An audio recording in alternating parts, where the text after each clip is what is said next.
નમસ્કાર મિત્રો, વાકલ રસોઈયા ગ્રુપ ચેનલમાં આપનું હાર્દિક સ્વાગત છે. મિત્રો, લોંગ લીધી છે,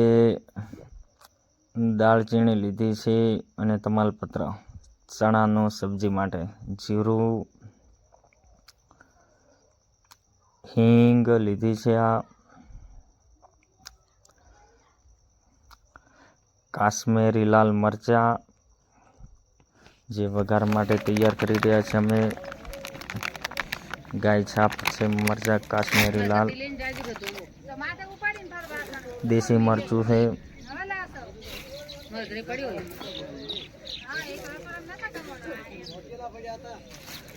મિત્રો આ ચણા મસાલાનો શાક માટે વઘાર તૈયાર થઈ રહ્યો છે. હળદર પાવડર છે,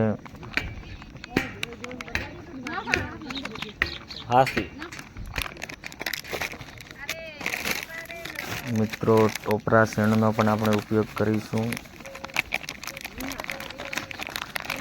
અમને સપોર્ટ કરતા રહેજો મિત્રો. કસૂરી મેથી પાંદડા છે, આખી રાત રહ્યો તો જેથી ખુશ્બુ સારી આવે છે. મિત્રો,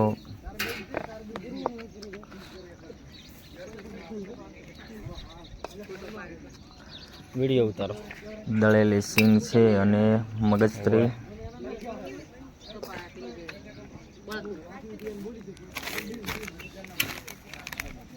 નમક સ્વાદ અનુસાર,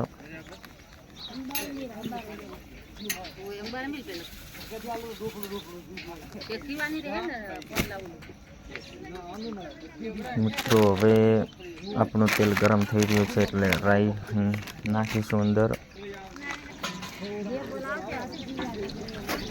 પ્રોપર તેલ ગરમ થાય એટલે રાઈ એડ કરવાની.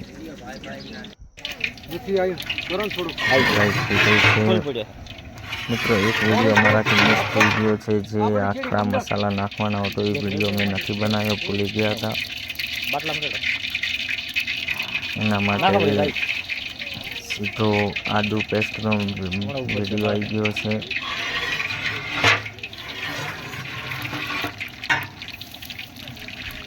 રાઈ આપણી ફૂટવા લાગી છે.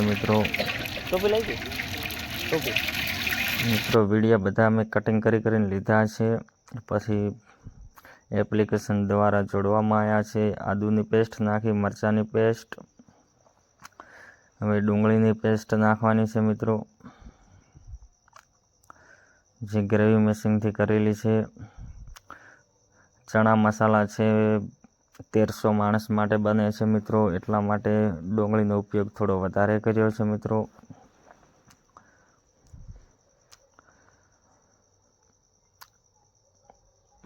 આશરે ડુંગળી 15 કિલો જેવી અમે ઉપયોગ કરી છે. આપણે જે મસાલો હતો એ ડુંગળી અને લસણ બધું પાકી ગયા પછી કમ્પ્લીટ ગ્રેવીનો કલર આવી જાય પછી જ એડ કરવાનું.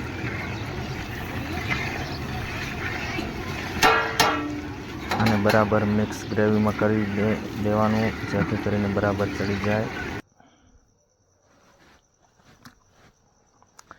વિડીયો મોટો ના થાય એના માટે દોડાઈને વિડીયો પૂરો કર્યો છે.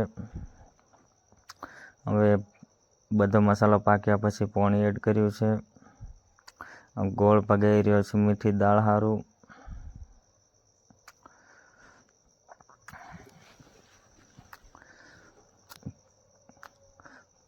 પાણી આપણે કમ્પ્લીટ નાખી દીધું છે. હવે આને થોડા ટાઈમ માટે ઉબળવા દીધું હતું, પછી જ ચણા નાખ્યા છે, જેથી આનો ઉબળ આવી ગયા પછી જ ચણાનો એડ કર્યા છે.